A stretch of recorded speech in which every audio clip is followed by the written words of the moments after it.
ভূতের ছায়া, সত্যি ঘটনা, পুরনো পেতনির কাহিনী আর শিউরে ওঠা নিশির ডাক সবই ভয়ানক ভয়েস ওভার আর রহস্যময় সাউন্ড এফেক্টের সাথে। আজকের গল্প মেছো পেতনি। অনেক কাল আগের কথা। এক নির্জন গ্রামের পাশ দিয়ে বয়ে গেছে এক খাল, আর সেই খালের জলে ছিল প্রচুর মাছ। গ্রামের জেলেপাড়ার কানাই ছিল খুব ভালো মাছ শিকারী। প্রায় সারাদিনই সে খাল বা কাছের পুকুরে মাছ ধরত। একদিন রাতের বেলা কানাই বড় এক ঝুড়ি ভর্তি মাছ নিয়ে বাড়ি ফিরছিল। আকাশ তখন মেঘলা, চারিদিকে ঘুটঘুটে অন্ধকার, পথঘাট প্রায় জনশূন্য। হঠাৎ কানাই দেখল তার সামনে একজন মহিলা দাঁড়িয়ে। তার পরনে ময়লা শাড়ি, চুলগুলো এলোমেলো, আর চোখ দুটো যেন কেমন জলজল করছে। প্রথমে কানাই একটু ভয় পেলেও সে ভাবল হয়তো কোনো পথিক পথ ভুলে গেছে।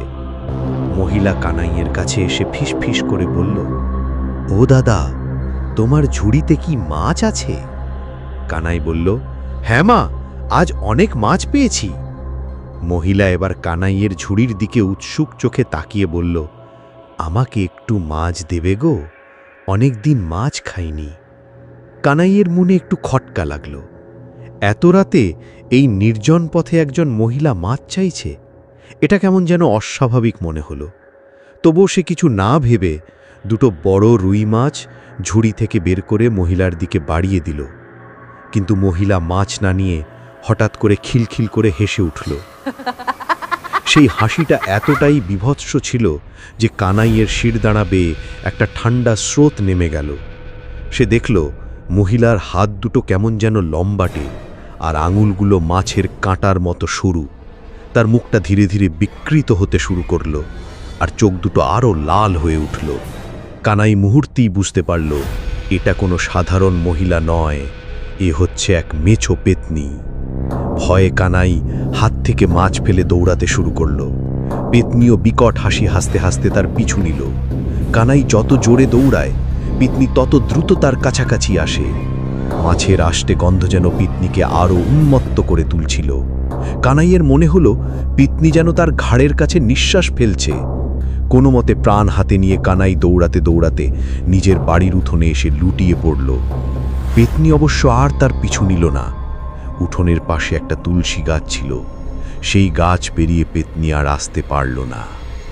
পরদিন সকালে কানাইয়ের বাড়ির লোকেরা তাকে অচৈতন্য অবস্থায় পেল। জ্ঞান ফিরলে সে রাতের ভয়ঙ্কর ঘটনার কথা খুলে বলল। গ্রামের বয়স্করা তখন বুঝল ওটা ছিল একটি মেছো পেতনি, যে মাছের লোভে কানাইকে অনুসরণ করেছিল।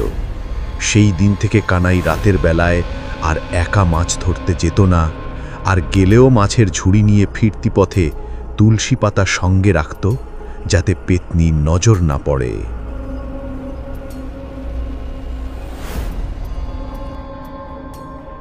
শুনছিলেন ভূতের ছায়ার আরও একটি নতুন গল্প। যদি ভালো লেগে থাকে তাহলে একটা লাইক দিতে ভুলবেন না।